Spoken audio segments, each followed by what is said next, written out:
This is Q2 Catch-Up 2025, a co-production between Cinematic Doctrine and Movies and Us.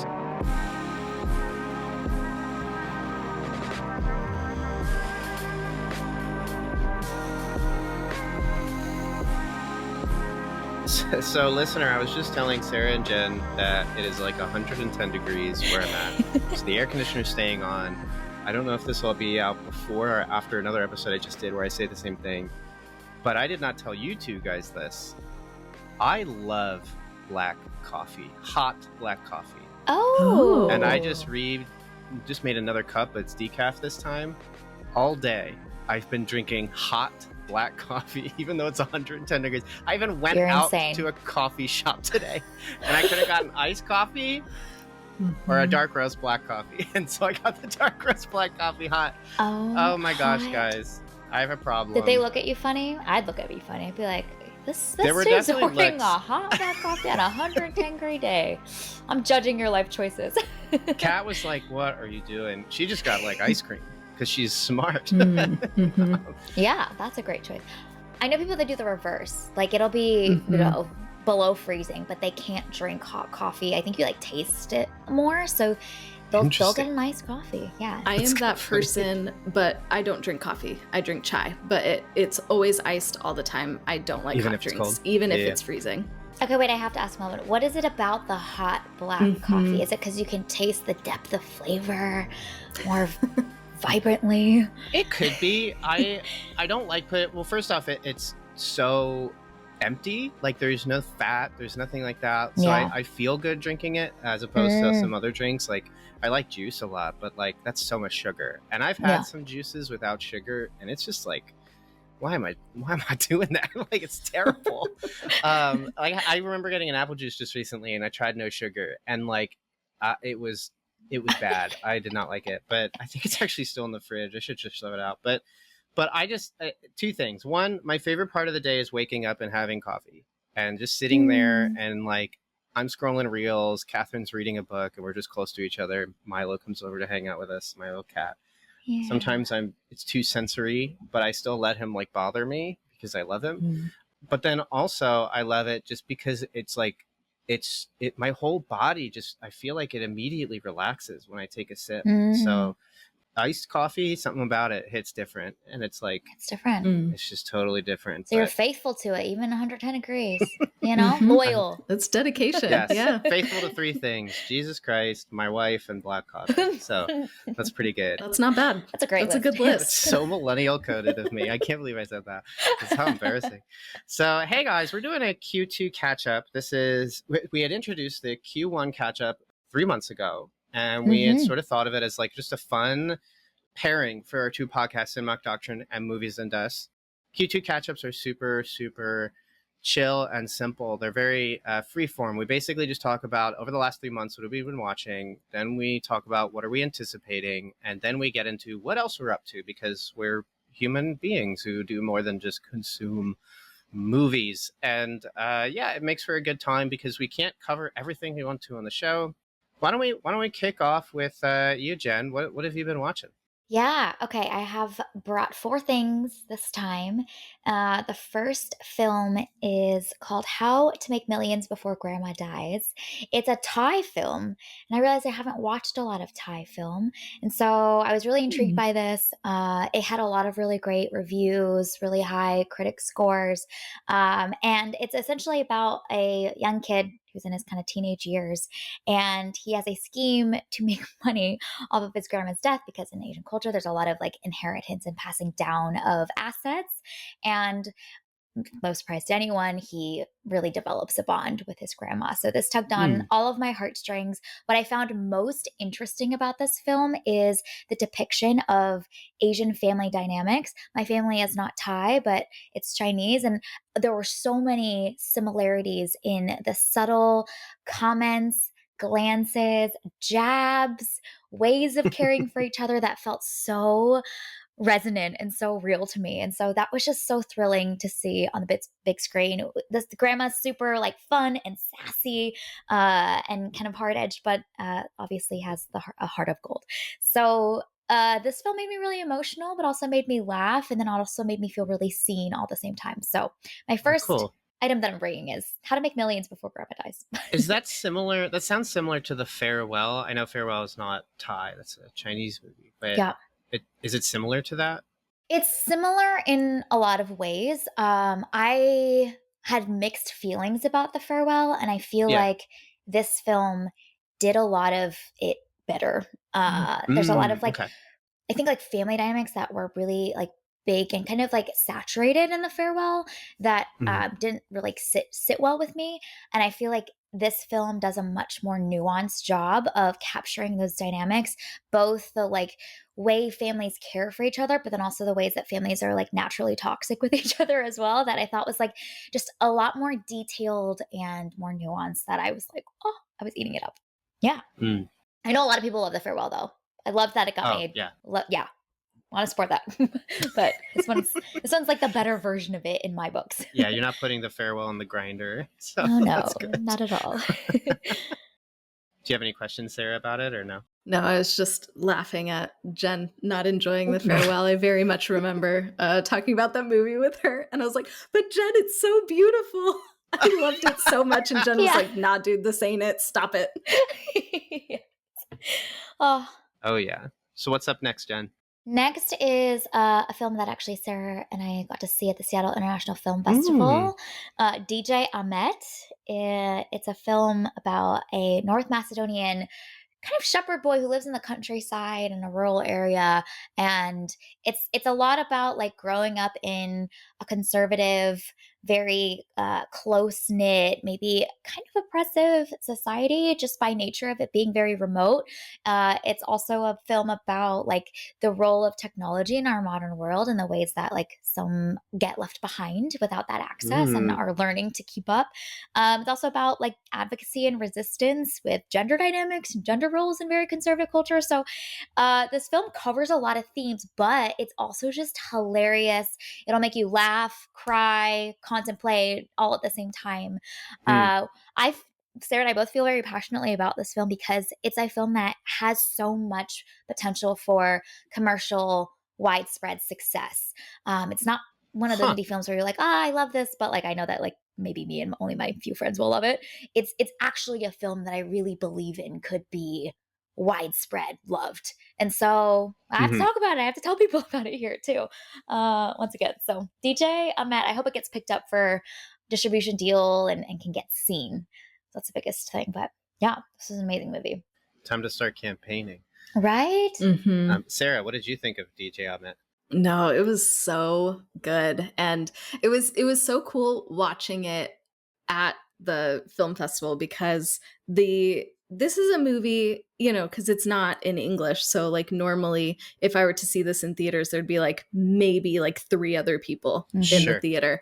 Yeah. But we saw it in a packed house and like people were like lined up around the theater waiting to get in to see this movie. Like we were all so excited to be there, and the way that the audience responded to this movie was just overwhelming. And I mean, this is one of those rare movies where I feel like it does have a little bit of everything, but in a good way, and it really pulls it off. And so all of these different themes, they build upon each other and like work with each other really well. It's also a very funny movie while having this really strong emotional undergirding to it, so it doesn't feel cheap. Like it's just a very well written film, and then the cinematography is great, the sound design is great. Like it's such a good film. So I'm like Jen, I'm really hoping that this one gets picked up, that it gets distribution, because man, it was such a good time and I want to see this again. Okay, I got 2 more. I think I'm just using this list to talk about things that I really want everybody to know about. As you should. The next one is Liquor Bank. It's a short film. Yes. We got a chance to talk to the director and the executive producer of that film. Just again, so excited for people to get to watch this film and really wanting to advocate for it. It's a film about a veteran who comes home back to the States and is dealing with alcoholism, and it's a kind of 15-minute film, but it's at kind of like a pivotal crossroads moment for the main protagonist.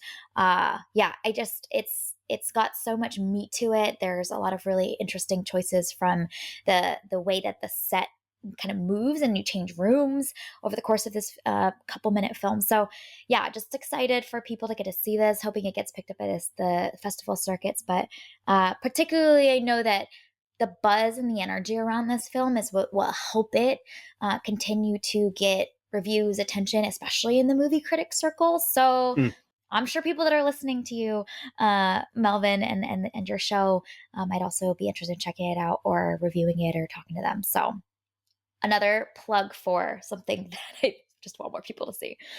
We were fortunate enough to have that conversation with Marcellus and Adam, and that was just great to see. And I was really impressed at just how human that film is. Like Jen said, it's like 10-15 minutes. It's very, very short, but you empathize so much with this protagonist, and there is such care that went into making this film. And when we were able to talk to Marcellus, he shared a little bit about, the script writing process and all of that, and including people who have lived this experience. So it felt very true to life. And so I loved that intentionality that comes through the screen when you watch this film. So yeah, Liquor Bank, it is a short film, but it is definitely powerful in its impact. And it's just a really well made short film. Yeah.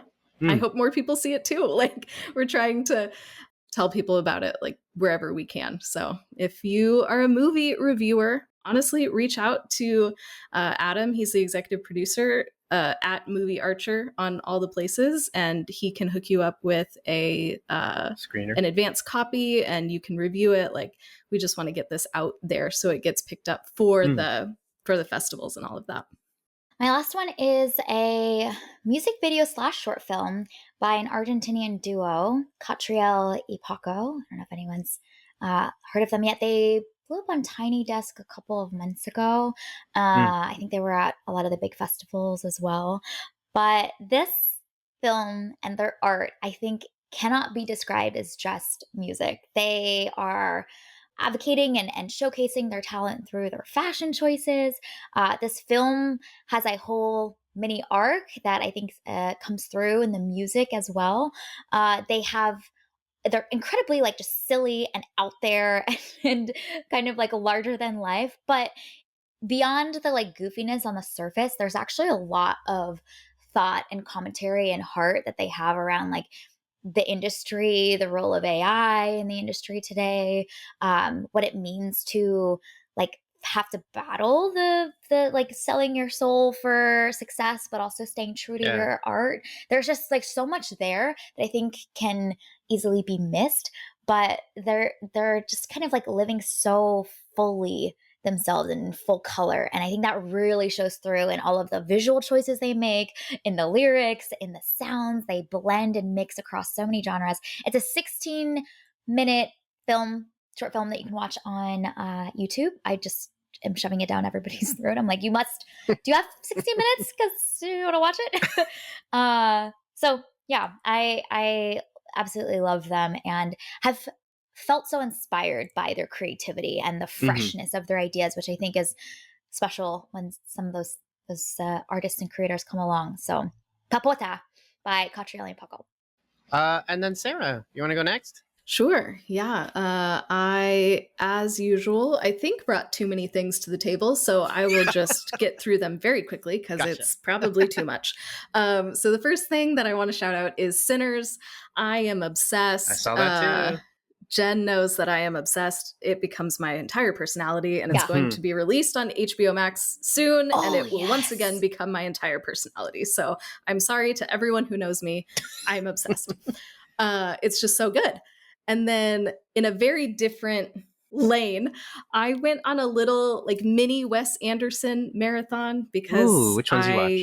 I love Wes Anderson. So I rewatched The Royal Tenenbaums and The Darjeeling Limited, which are two of my faves of him. And then I went and saw The Phoenician Scheme in theaters. And that was just such a fun time. Nice. So there was just a few days where I was just kind of like wrapped in Wes Anderson living in his world. And that just made my heart so happy because it's a vibe and I like the vibe.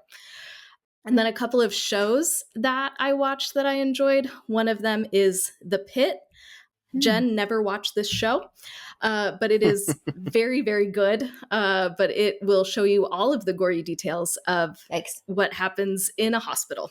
Oh. And so Jen, this is not a show for you. But it's so interesting because it tracks the crew across the course of an entire shift. And I think that was a really good writing constraint. But yeah, just if you can handle some gore and some blood, all the medical things they don't shy away from. But if you can handle that, it is a very well done show. And then another show that I watched that I really enjoyed is Department Q, which is on Netflix. And it is a British kind of gritty crime drama, which is totally right up my alley. Give me British crime dramas any day of the week. And I just appreciated the way that it's kind of woven together and the way that it kind of shifts what you think is happening, or maybe some of your assumptions that you've made. And I appreciated hanging out with these characters as they're seeking to unravel this mystery. And the main detective is just very unlikable, which is just lovely. He's so cantankerous, and so he was just so much fun to hang around. So yeah, Department Q, I had a great time with. I hope they make another season of that, because I would definitely watch it. So I think those are my highlights from this past quarter. Whether you're listening on the Cinematic Doctrine or Movies and Us feed, reviews and ratings are the lifeblood of podcasting, so be sure to rate and review our shows on Apple Podcasts, Spotify, or wherever you're listening. So press pause and share your thoughts. We'd love to hear what you have to say. Then press play again, so you can hear the rest of the show. I'll kick off mine with Sinners too, because it'd be interesting to just do like a brief, I guess, mini review, because I don't know if we're going to cover it on Cinematic Doctrine. So we'll do it now. So I finally caught it in theaters. I actually did a double feature of Sinners and Thunderbolts right afterward. I liked it. I don't think I loved it. I think Ryan Coogler is when I say he's an interesting director, I mean it like maybe like minus 1 or 2 points under that, because I haven't been super impressed with his filmmaking, but I know a lot of people like him after Creed. Sinners I thought was really interesting because it was such a mess. I say that as a compliment, where like it just had so many ideas. And I've heard this criticism from some other people, and I felt this way too. I kind of liked the movie the most until the vampires showed up. And I didn't even think the movie knew how to introduce the vampires, because they're introduced 40 minutes in and it just kind of happens. And so I understand the purpose and the meaning. The movie is kind of talking about not just like Black culture and then segregation, which would be then the white culture, but it's also talking about sort of like the cultural vampires of coalescing things and kind of eliminating individuality. So I understand the very like blunt metaphor being made. But yeah, I stepped out of it feeling kind of like that was a movie, like that was good. Like I thought it had two great scenes. I think most people can guess what they are. Obviously the dance sequence is like pretty stellar. I think it's just a really cool short film in this otherwise big movie. And then I loved the gunfight at the end. I thought that was just one of the best like visual representations of like love and hatred and violence and purity, life and death. It just was so moving to me. The degree to how human that scene was, to watch Michael B. Jordan just gun down these people while also like just having such a passion for his wife and child. Golly, dude, that was so good. And then the movie had like 2 more endings after that, and I was like, why? You've already ended 2 times by this point. So, but that's how I felt. How did you feel about it, Sarah? I mean, you're a big stan of it, obviously, but like, tell me. Yeah, I loved it. Oh my gosh. Yes. I loved the way that Ryan Coogler was able to create this world, and the score and the soundtrack are just phenomenal. And the way that the score is so integrated into the storytelling and is so vital to that, I really, really loved.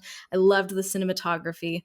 And then obviously so many of the themes. This movie just left me with so much to think about. And I saw it twice in theaters. Cool. And both times I walked away with something new and interesting to think about. So I loved the complexity of it, and just that it really gave me something to just stew on, in addition to just being a really fun movie to watch. So yeah, I loved this. I I am that person that was like, I walked out of the theater and I was like, okay, who can I tell to go see this movie? That's cool. Who of my friends can I get to go see this? Because I had such a good time with it. Jen, did you see Sinners? Yes. Oh my gosh. Evangelizing to everyone. And I'm like, if you're not watching the analysis videos after for days after, you're doing it wrong, because there's so much meat here. You know, I had a friend who went to see it and she was like, I stayed up till 3 a.m. just watching all of these videos that are going deep into the process of how he made the film and what that one shot means. And I think that this film's legacy, I tell everyone, I think that this film's legacy and its genius have still yet to be fully realized. And I think hopefully history will see, and that the longevity of its impact will be seen, because to take a so deeply rooted and established genre such as a vampire story and to redefine it, to stretch its limits, and to do it so well, to have the commercial appeal that it does, but then also to be like so detailed and nuanced in the race dynamics and the societal dynamics, and to nail all of those things as well as it does, I just think it's so impressive. So yeah, I think there's like much more to be studied deeply in this film that I'm hoping history will judge it rightly. Last year, I checked out this one movie called Tales from the Crypt, Demon Knight. Underseen, didn't do well in theaters, 90s movie. It was when Tales of the Crypt was kind of going to transition to doing some films instead of just their, HBO show. And the movies are so similar, where they're, stuck in a location. There's a lot of charismatic characters. There's a lot more being talked about. That movie is way campier. Billy Zane has just this incredible performance that's just so fun and intimidating. It's just an excellent film. But it was genuinely hard to watch Sinners and not be thinking like, how many times has Coogler seen Tales from the Crypt, Demon Knight? Because there were a lot of things that were like there. It's like a lot of other things he was evoking too. But yeah, it was an interesting experience. But then yeah, after that, I finally got out to seeing Thunderbolts. I heard it was good, so I was like, all right, I'll finally get out and try and see it. I really liked it. I get that this is such a heathen thing to say, but like I liked it a lot more than Sinners. I enjoyed it a lot more. I don't know if it's just my mood right now, because like even Marvel movies just I haven't watched in a long time.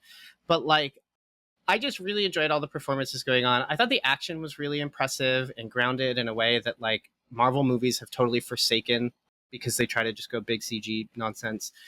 And then like I know the message of it, like overcoming like depression and self-hatred, is like so obscenely blunt and so in your face.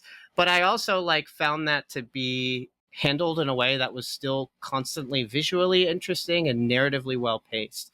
So for all intents and purposes, like I was like, man, I wish I saw this opening weekend. Like that would have been a fun movie to then hear the audience react to. Like how would they, because it was also like, it wasn't like Dark Knight violent or The Boys violent, but it was willing to do things that like Marvel hasn't wanted to do probably since Doctor Strange or even Black Panther, where Black Panther was just contextually a pretty tough movie. Did you guys go out to see Thunderbolts? I can't remember like what you guys have seen that's Marvel or not, but no, that's on my list once it comes to streaming, because I've heard a lot of really good things about it. But yeah, I haven't. I didn't make time to go see it in theaters. Yeah, it was cool. I then also saw Bring Her Back. I saw that the day prior. I had a week off, so I just like was like, I'm going to the movies. Nice. It's the best. Bring Her Back was okay. I'm interested in these guys. I forgot their names. I should really have their IMDb open. Yeah, the Filippo brothers, the YouTubers who are now making horror movies. They did Talk to Me a few years ago. That was a big It movie when it came out. I was fine. I thought Talk to Me was okay. It felt very much like the final boss of elevated horror. So there were a lot of things that were done in the film that I was just kind of exhausted of. And then I don't know, it kind of fell off in the third act. But I was still curious to see what they would do. And I also liked a lot of the shocks and the gags in Talk to Me. I thought it was good at making me feel them. So I was like, at the very least, I'll go see Bring Her Back and I'll be very grossed out. And I was. There's a scene with a kitchen knife. There's a scene involving teeth. There's a lot of like, you see it and you're just like, so that was fun. But otherwise, I liked it more, I think, than Talk to Me. But I still am waiting to see these guys really wow me. And then just quick bullets, no reviews here. Just, I saw Hairspray 1988, John Waters one. Excellent film. That was so funny. I love the way that he shoots humans. I think he perfectly understands that humans are beautiful and grotesque. And he does that in a way that I just love. Kung Pao Under the Fists. All my humor is sourced in this movie. I realized I totally forgot about it. Rewatched it. It's coming back. Any thoughts on any of these before we move on to anticipation? I'm not sure if I've seen, what was it, the Hairspray from which year? John Waters' 1988 Hairspray, the original. Yeah, I haven't seen that, but the description of him being able to shoot humans as beautiful and grotesque has me, I'm intrigued. You did a good job selling that. Like, I want to see that. I want to know. He is a very, he's described as the king of trash, and Hairspray does that well, where you understand that he recognizes there's an innate beauty to all humans. And then the movie is very much also a racial film about this dance show. And there's one night, I think the last Tuesday of every month is when the blacks are on the show. It's set in the 50s or 40s, I think 50s. At some point, there's some coalescence between the two races. The lead character is also large, so it plays into how by not fitting a certain standard, you are not considered beautiful. But it's all done in ways that are like tongue-in-cheek, and in ways that I think if you could not recommend it to everybody, because there would be people who I think would be horribly offended by the film. But if you understand what's being done, I think it's totally accessible. But I digress. It's stellar, totally worth watching. But yeah, let's get into what we're anticipating. Let's start with Sarah. What you looking forward to? Yeah, okay. Looking forward to just a few quick bullet points. The Bear season 4 came out actually the day that we're recording this. Whoa. So let's go The Bear. I'm strapped in and ready to go. If you are also watching The Bear, follow us on TV and Us, because we're reviewing it episode by episode. Nice. So yeah, The Bear season 4, excited. There is going to be a season 2 of The Pitt, which I am very excited to be dropped back into that medical drama world. I think, depending on when this comes out, it might already be out, but The Old Guard 2. I really enjoyed the first film, which came out on Netflix. That was such a fun time. So I am ready for the sequel. And then Highest to Lowest, which is a new Denzel film that we'll be getting in a couple of months. I'm very excited. Yes, Denzel. And then Big Bold Beautiful Journey, which is Kogonada. And I love what he has created so far, and I'm ready to see what he does with presumably a bigger budget and some much bigger stars. So I'm like, okay, what is this movie going to be like? So that's just a few things that I am looking forward to in the next couple of months. Big Bold Beautiful Journey getting a second shout out, 2 quarters in a row. Another +1 to Big Bold Beautiful Journey. Will either be gushing or we'll be ranting, but we'll have thoughts for sure. And Kogonada is just such a fascinating creator and artist. Like, I want to inhabit his mind. Everything he creates is just so complex and deep and beautiful. So I'm just so intrigued. And like Sarah mentioned, he's got some big stars now and a bigger budget. So where is he going to go with this next? I'm so pumped. Every shot feels like it's symbolic, every detail. And then the themes are just fascinating. Enjoying this episode? Grab that share link and tell your friends. Word of mouth is the most effective way for a podcast to reach new listeners, so don't be shy. Share the episode wherever you can. Other things on my list is One Battle After Another, coming out September 26th. This is new PTA. It's a comedy adventure from PJ, which I think will be fascinating. It's got Leo. I think Regina Hall's in this as well. Just, he's fascinating to see what he comes up with next. I think there's going to be much to talk about for sure. So September's going to be great. We've got Big, Bold, Beautiful Journey coming out September 19th, and then One Battle After Another September 26th. We're just going to be feasting. And then a little bit later in the years is Predator Badlands. I'm just excited to watch this movie, y'all. I want to go to the movies. I want to get my popcorn, get my snacks, and just have a grand time at the movies. So it's directed by the same dude who did Prey, which I adored. Yes. Dan Trachtenberg. So I'm just really pumped for this one. I hope it's good, and I hope I'm not overhyping it in my mind. His track record's good. Yeah. And yeah, I'm just happy to see Elle Fanning come back. I feel like she was doing shows for a bit, and that's just not my thing. So I just was totally missing her. I am a massive Elle Fanning standing. Yeah. So like, I cannot wait to see this one. Like I suffered through, what was that Woody Allen movie, Rainy Day in New York? That is a terrible movie. But so yeah, that was bad. It's so bad. And there's like one or two shots I thought were just impressive in that, but that's shots out of 90 minutes. So it's like, and yeah, even she, like, you could tell she understood her character is supposed to be like cartoonish, and she handles it fine. But man, if you ever want to watch a bad Timothée Chalamet performance, a bad Tim Chan performance, that one is pretty bad. Anyways, that is not a movie I'm anticipating. I would like to forget it. I have 3, and one of them is a show. Oh, I have Weapons, which I'm absolutely looking forward to. I really enjoyed Barbarian. I had just a stellar time watching that in theaters. So I'm looking forward to seeing what is up next. And I've enjoyed the marketing. I've more or less avoided most of what I can, but whenever you're just scrolling, you do run into like some screenshots or some context. The trailer seems to be like CCTV footage of kids running away, and then the next day they're all gone and no one knows where they are.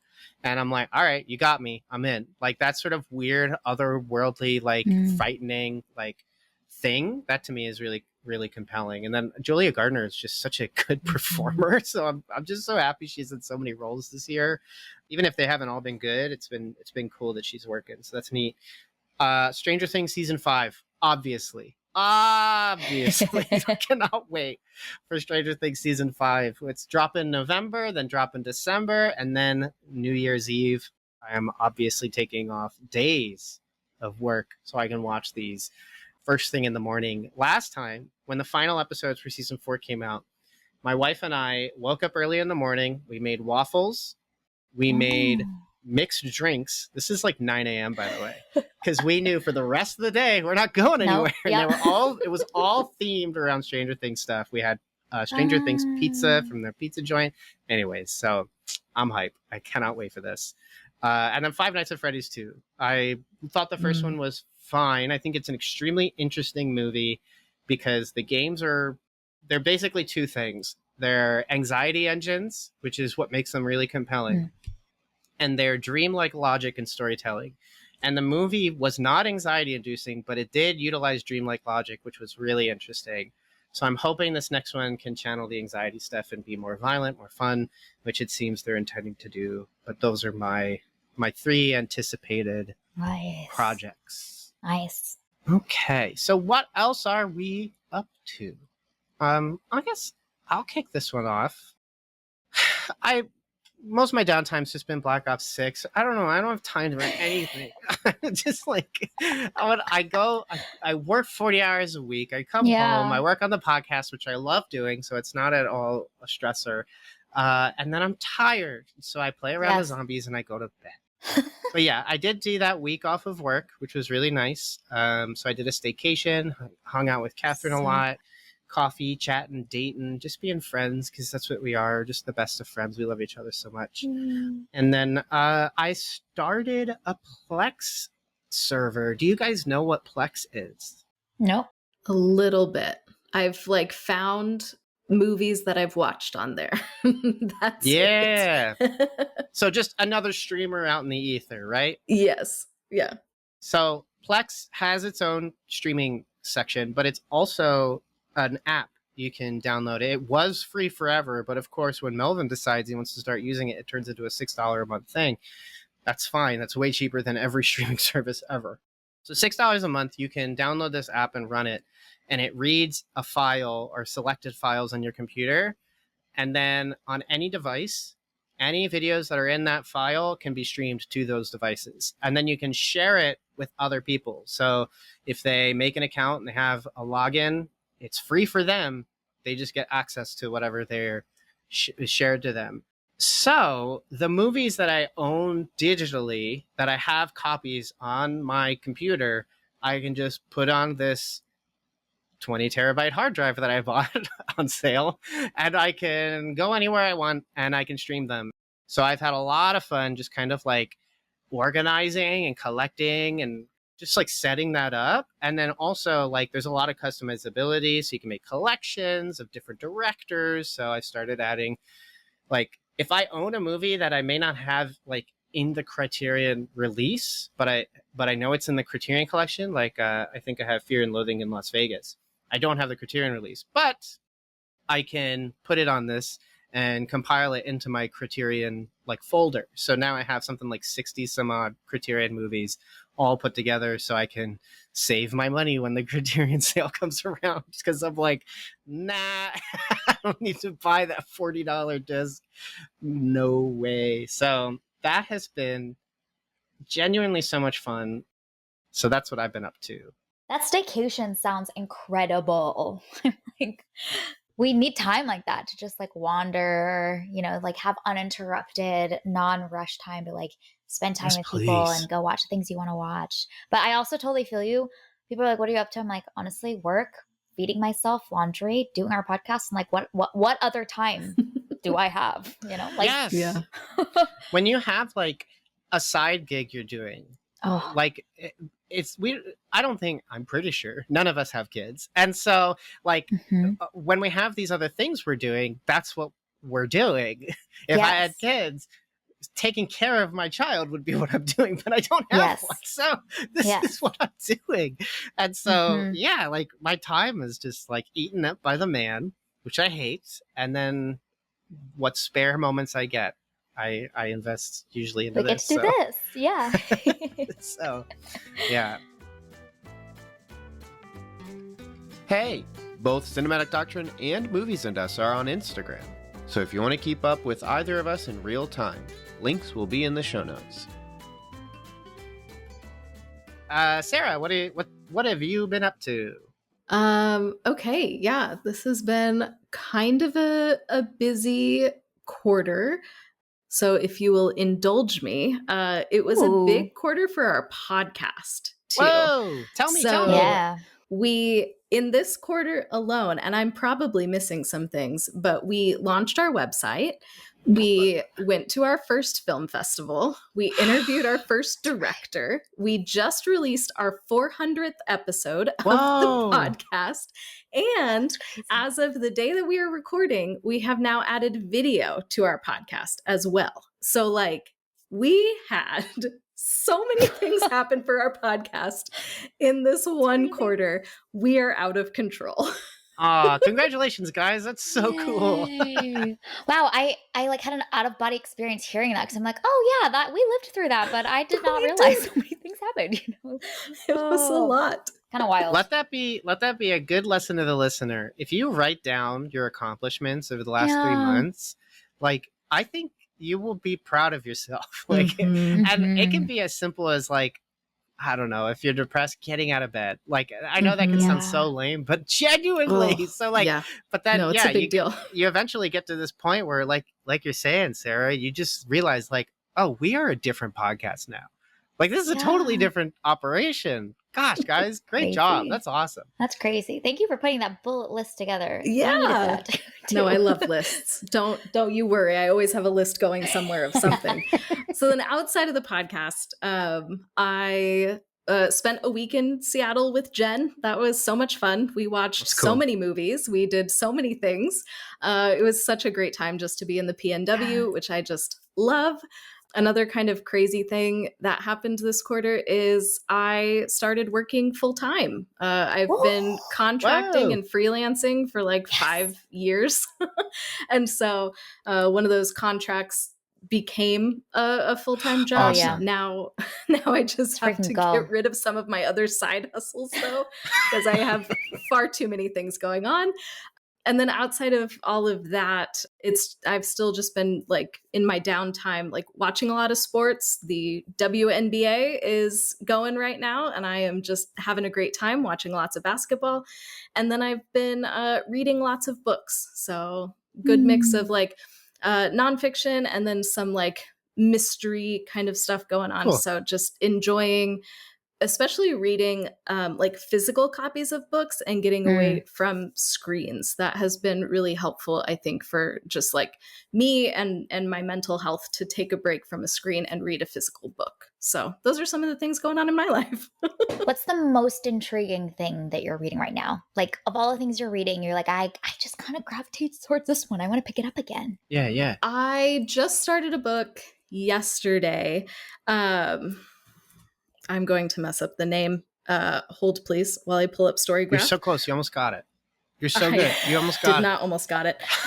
So it's called Portrait of a Thief. And I just started it yesterday, so I'm not like super far into it. But I was really drawn to this book because of the premise. And it's about a heist that this group is pulling off. But they're all Chinese American, and they're going after some Chinese artifacts that are in Western museums. And so it's this really interesting idea of like reclaiming culture and like reclaiming history. Cool. And then at the same time, like each of these characters, they're all Chinese American, but they have a very different relationship with China, with America, and with their parents, and their parents have a very different relationship with China as well.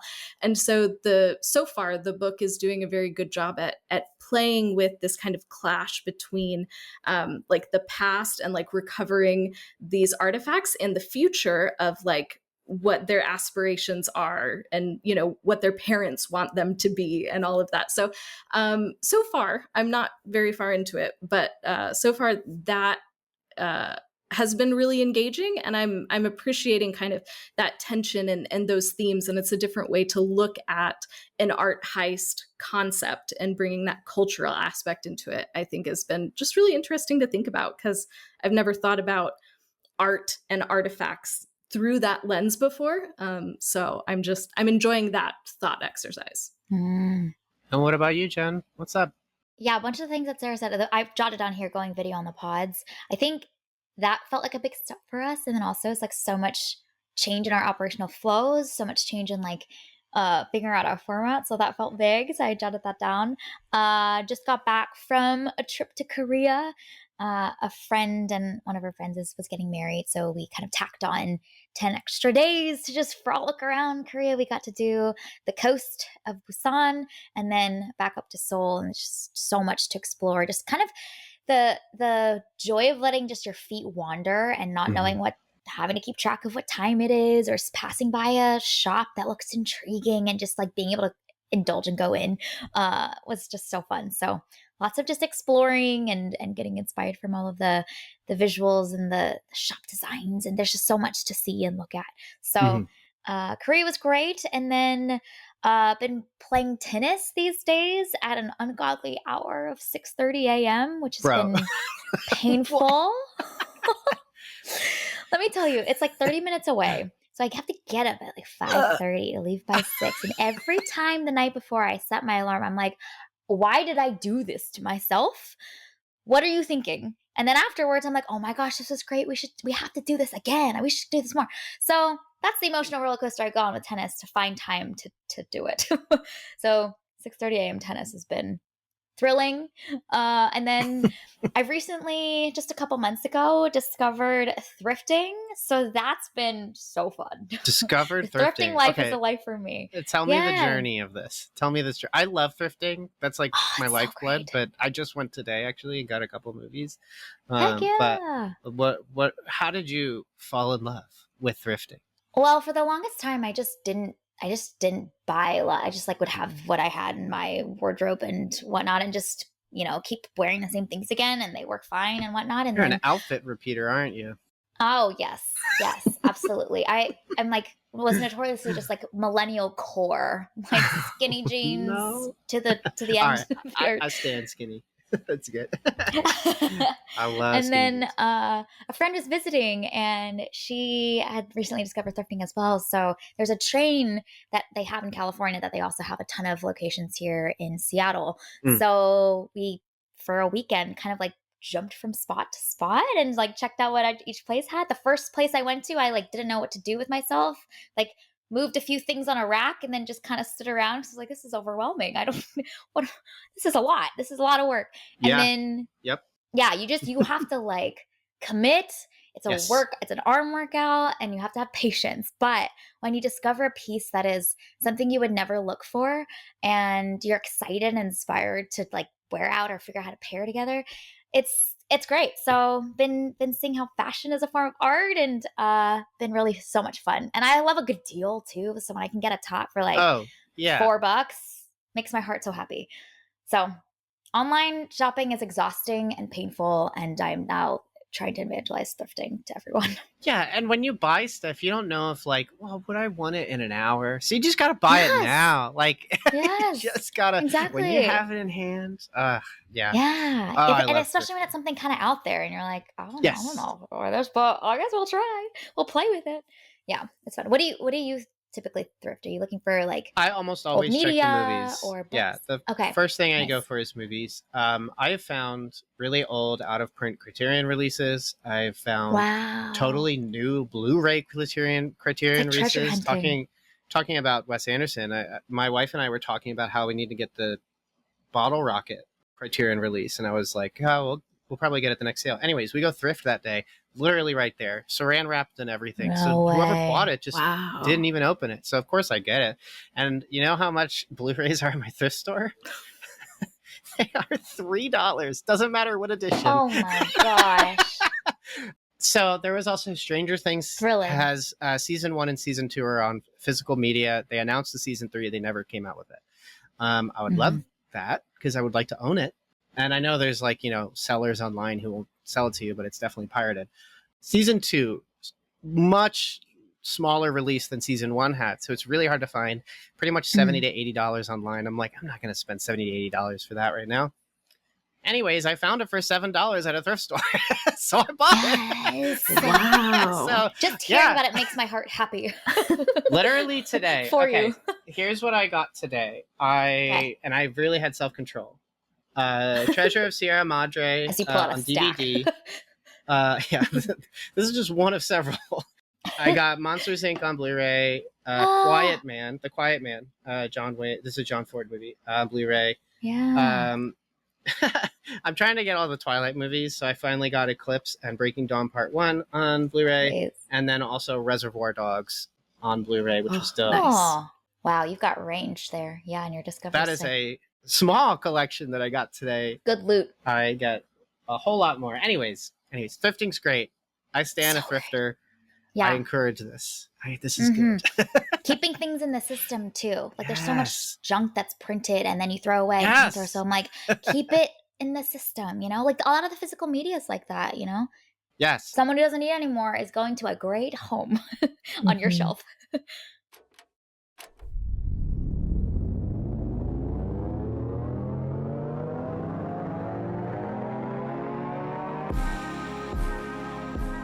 Well, that is our quarterly catch-up, guys. We did it. Number 2. Yeah.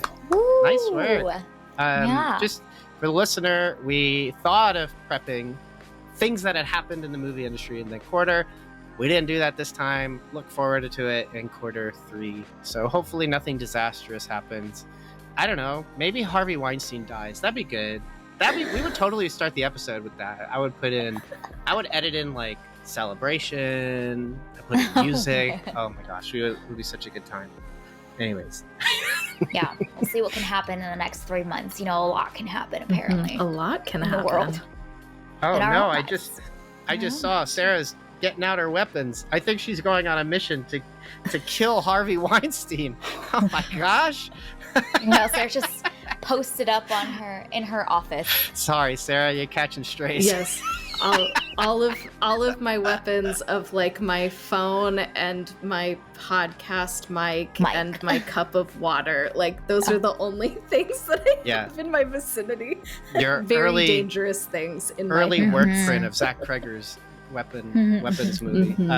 Anyways, bad joke. All right, listener, bye.